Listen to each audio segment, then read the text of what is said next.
The Trump administration is restoring records. The NBA is a soap opera, and SEC basketball domination continues. Like, comment, and subscribe on the OutKick YouTube page.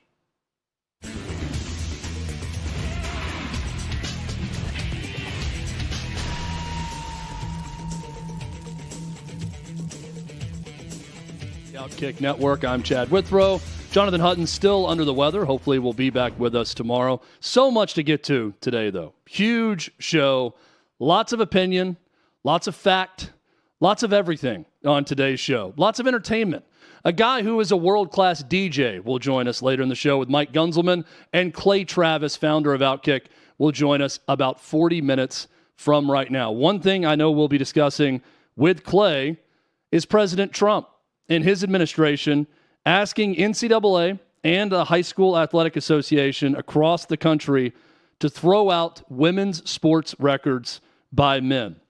The quote, this is from the U.S. Department of Education's Office of General Counsel, in a letter asking the NCAA and the National Federation of High Schools to, quote, restore to female athletes the records, titles, awards, and recognitions misappropriated by biological males competing in female categories. Can we just say men again? Can we just say males? I don't know why we have to have the biological in front of it. Men, women, these are facts of science. It's okay to say men, women. It's all fine. And this should be a very easy fix because, look, while we've been talking a lot about this, there's not a ton of instances of this across the country. It's pretty easy to go back and find whatever happened in Connecticut, whatever happened in Vermont, whatever's going on in California, whatever happened with Leah Thomas and Riley Gaines and all that, to just very easily go find the violators of the rules, take away their medals, records, state recognition, whatever it is, and give it to the rightful owners of them, which are biological females. I guess we got to put biological in front of it. Females. The females that worked hard to compete and to become excellent at their pursuit and their sport, that rightfully won those awards, those medals, whatever it may be. So this is an easy fix. I'm glad that President Trump is doing this. It's the right ask. It should be met with an affirmative from the NCAA and high schools across the country. And again, it's pretty easy, right? People want to argue, hey, if you're on, I don't know that anyone's on the other side of men competing against women.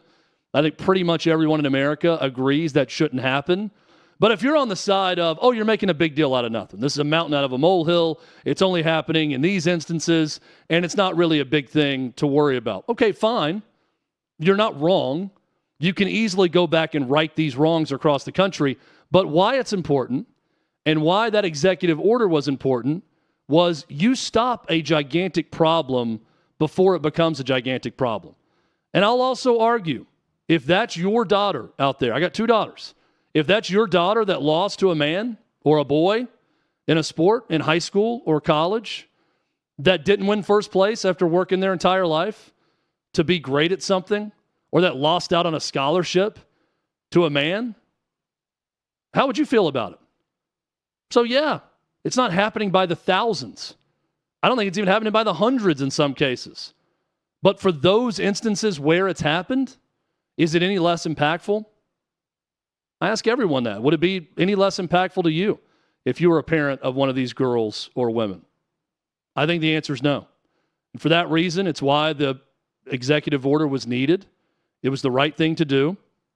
And now I think this letter to the NCAA is a great step in the right direction. Now, what will the NCAA do with it? Are they going to actually listen to President Trump and his people and do what's right on this? I have no idea. If I had to add up the amount of times the NCAA has done what's right, I wouldn't get past my right hand over the past 20 years. So I expect them to do the exact opposite, which is the wrong thing, which is likely nothing in all of this. They'll probably have some committee review it, look it over, and decide that, nothing is the right way to go about it.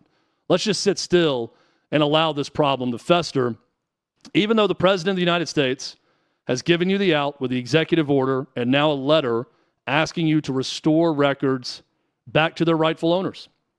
Women, girls. You can put biological in front of it if you want. Women and girls. Very simple.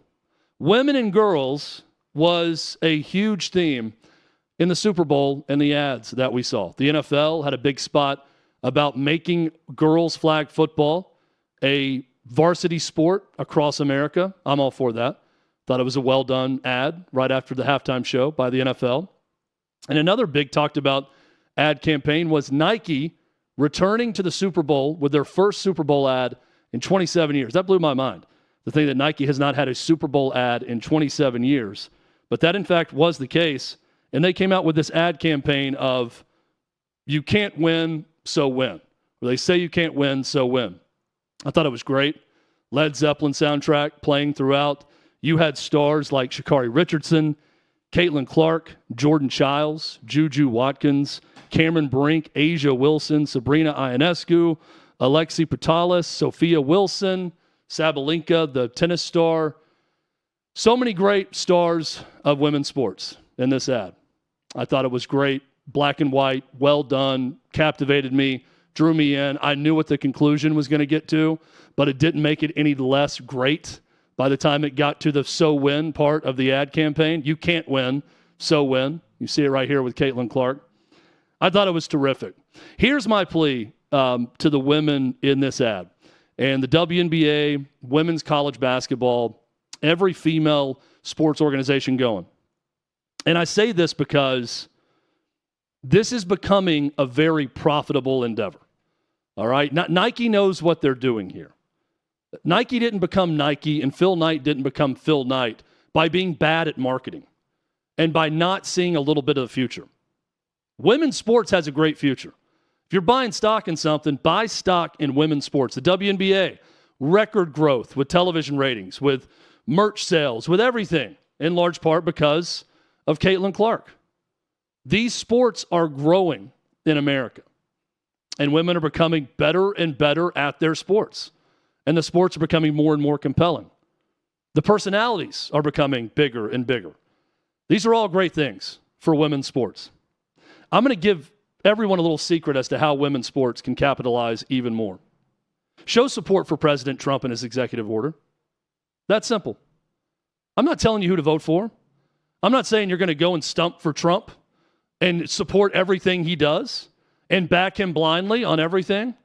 But if you want to turn some heads, and you want to change some minds in America, go ahead and state the obvious. What President Trump has done for women with that executive order and with this letter to the NCAA and high school sports federations is great for us. Women athlete stars all over America. It's great. Because why? You can't win, so win. We don't need men. We don't need them. This is the messaging. This is the messaging from the NFL with girls' high school football. This is the messaging from Nike. There are haters everywhere. Screw them. We can win on our own. We don't need men. We don't need biological men competing in our sports. It's BS. Just say it. Just say it. Imagine if Sha'Carri Richardson, Caitlin Clark, Jordan Childs, Juju Watkins, Cameron Brink, Asia Wilson, Sabrina Ionescu, Sophia Wilson, stars from different sports, came together or even on their own and even put out an Instagram post.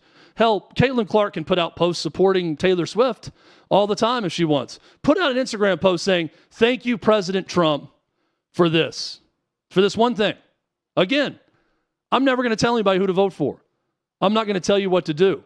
But if you want to appeal to the common sports fan across America that I don't have the statistics in front of me, call it a hunch. Most of them are probably center to right leaning or far right. Sports fans, diehard sports fans across America. It's why President Trump gets cheered by a Philly crowd, Philly, not known as a big Republican stalwart of a town, but by Philly fans that go to the Super Bowl because most sports fans lean right, lean Republican. If you want to draw in a big segment of the sports buying public, do that. Again, don't have to support everything about any president. You don't have to blindly follow a president like sheep, like Taylor Swift follows anyone who's in the Democratic presidency. You don't have to do any of that. Just this one thing. I'm giving you the route to make so much money. It is going to bring so many more eyeballs to your sport. You're going to have so many more fans. The first one to do this, Sha'Carri Richardson, Caitlin Clark, Jordan Childs, Juju Watkins, Cameron Brink, Asia Wilson, Sophia, any of you, the first one to do it, you're going to make so much money. You're going to make so many marketing dollars. Again, don't have to support the candidate. Everyone in women's sports, especially the stars that lead the sport, should be in support of this with what Donald Trump has done. And if you said it, I really think it would help the marketing for your sport and individually.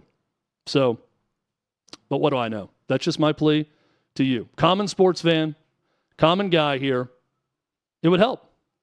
I think more people would watch your sport if that happened. And again, but what am I saying? You don't need men. You certainly don't need men participating in your sports. And that's what Donald Trump has gotten rid of. The NBA.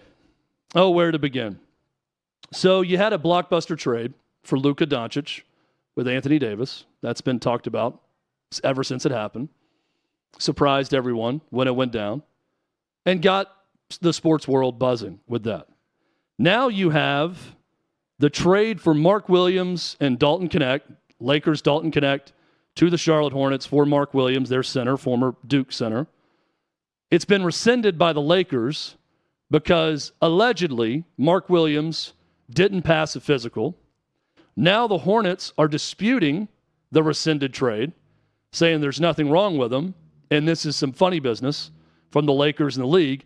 Dalton Knecht is saying he doesn't know when he's going to be mentally ready to play for the Lakers again after he was dealt by the Lakers, and now he's being forced to be a Laker again because they didn't want Mark Williams after their doctor saw him. It's a mess. It's a lot of drama. It's a soap opera. And soap operas tend to be good things for sports leagues. Most watched game on cable this year, there's two of them. One, Klay Thompson's return to the Bay Area on TNT back in November.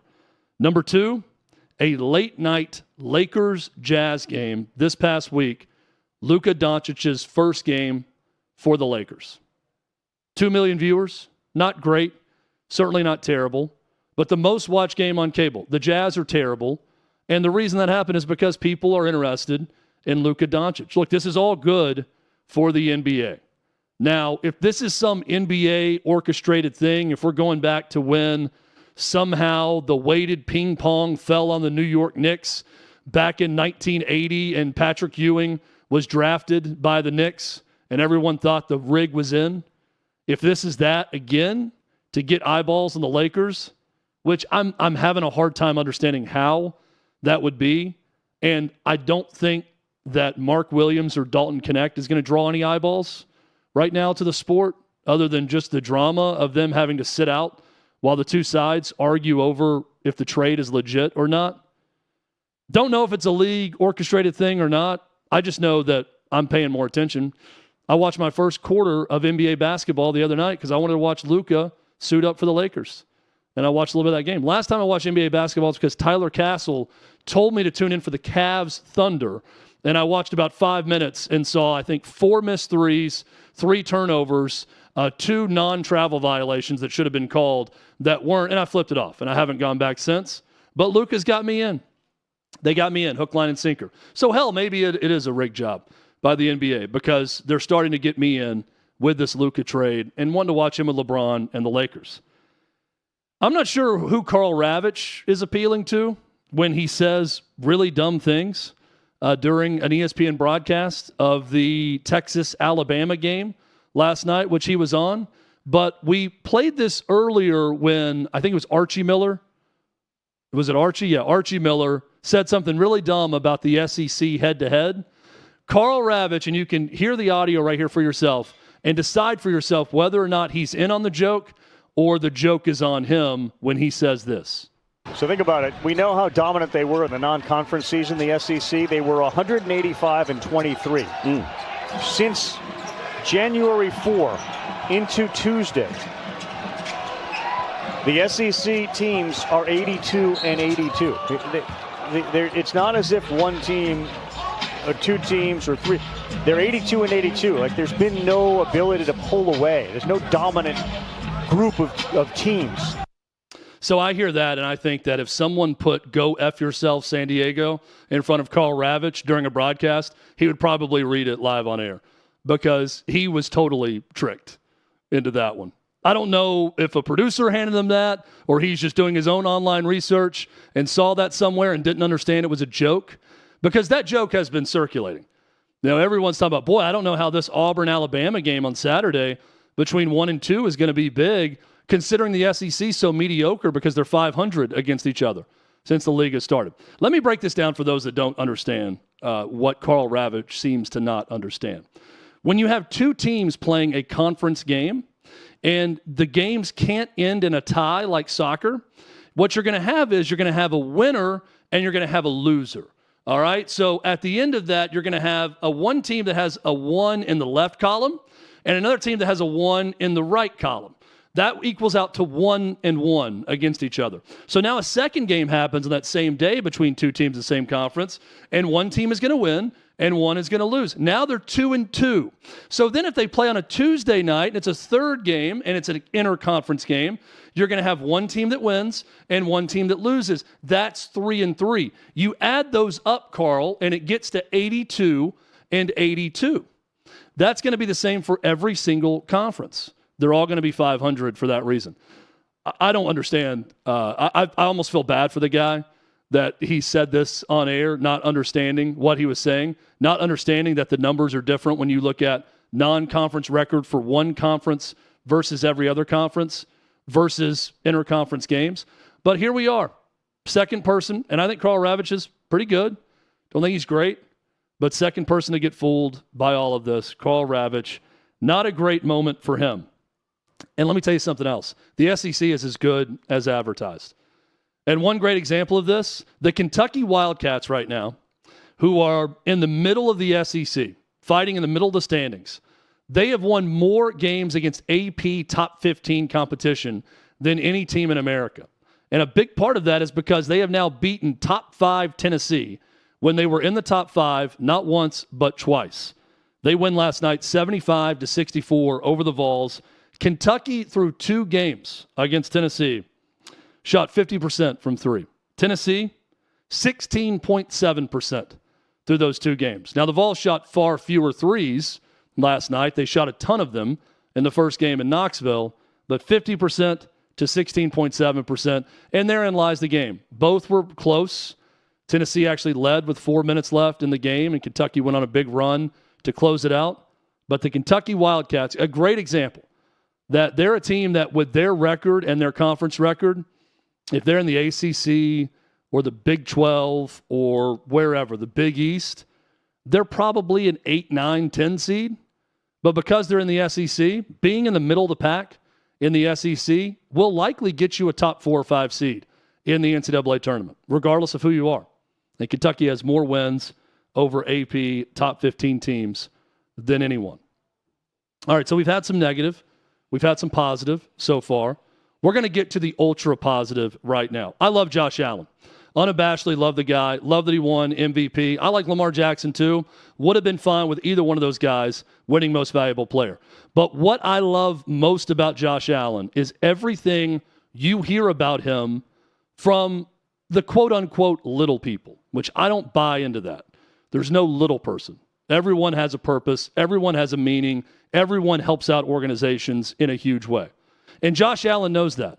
So when Josh Allen shouts out Slick Rick in the mailroom, he's talking directly to someone who's going to have his life impacted by him being shouted that out while Josh Allen wins the MVP. Well, a news station in Buffalo caught up with Slick Rick, and this video is going to make you feel better about life. Did you know you were going to get a shout out? And No. So you're just sitting there watching? Or Just watching because, like I said, when I left work Thursday, I said, if Josh doesn't get MVP, I'm going to cry. I said, I'm going to cry because he deserves it. I mean, he's that important to our team. So basically, when I was watching the awards, when he went on stage, everything, I was happy that he had won it. And it went from joyful to crying because when he mentioned my name, I just broke down. I broke down because I'm just an average person. I mean, but when he mentioned my name, it was like, oh my God, he just mentioned my name on national television, So it was like, I was just crying. I was crying. Then I started getting phone calls from friends, and I was crying on the phone to them. It's still like a dream. Even though I work here, but I don't like this publicity. I'm just down to earth. Love it. Love that man. Slick Rick sounds like a guy, too, that cried during every commercial during the Super Bowl, like this guy right here. So he's, in charge of his emotions, and he gets a little bit emotional. I love it. That's why I want Josh Allen to win a Super Bowl. I think he's a great player. He's fun to watch. But everything you hear about that guy is that he is super to everyone around him at all times and very generous.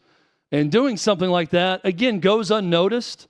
Anyone watching NFL Honors probably didn't even make much of a note of it. But look at what impression it made on him.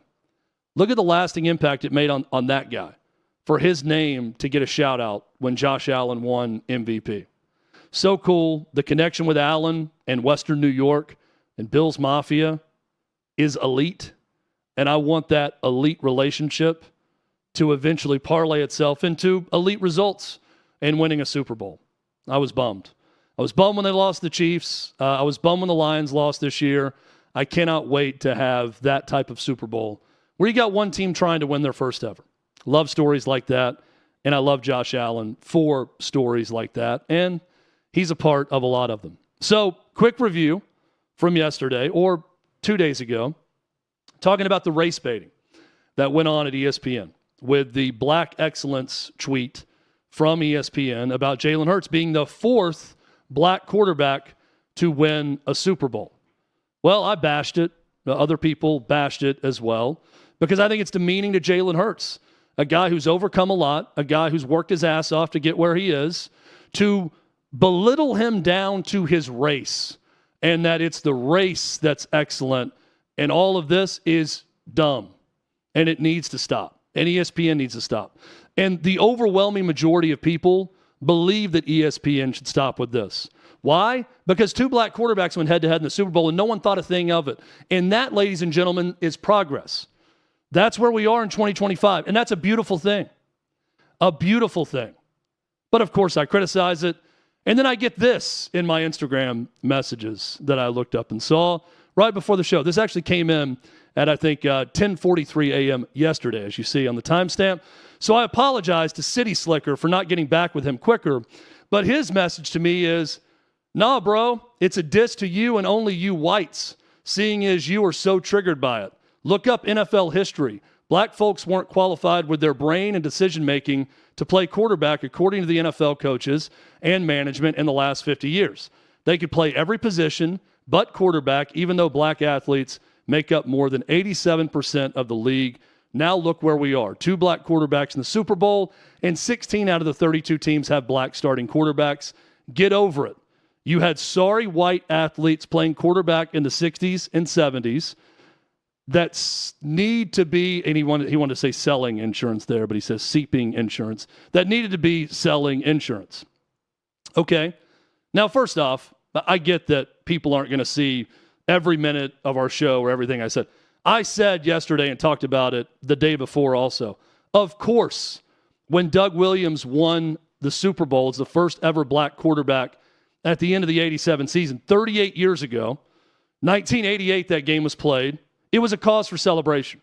And it was an historic marker of something that was difficult to attain because of the reason City Slicker said. There was a lot of racial bias about the quarterback position for years and years. He's not wrong about that.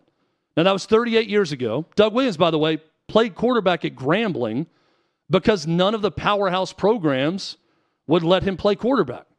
So he had to go to an HBCU to play quarterback to begin with. Another story in that, maybe not everyone realizes. So my response to City Slicker says, the statistics you point out is exactly why ESPN doesn't need to make Jalen Hurts' accomplishments about race. It's so commonplace now that it's no longer even a thing. It was a thing when Doug Williams won one 37 years ago, no longer. And that's great news. And I'll stand by that. The fact that we don't talk about these things and all the things that City Slicker wrote, 16 of the 32 quarterbacks, fourth quarterback to win it, a game featuring two black quarterbacks head-to-head. It's great. You know what's even better about it? We don't have to talk about it. ESPN doesn't have to talk about it. They don't. So why do it? Why do it? Why further divide people with that post? I don't understand it. I think it's a terrible editorial decision. People are over it. I think pretty much every sports fan is over it. Now, you're going to get some pushback anytime you go against anything, which is fine. And again, I know not everyone is hearing everything I'm saying. I said all these things that he was saying in that message also. Anyway, hopefully we get past it. And I think we have.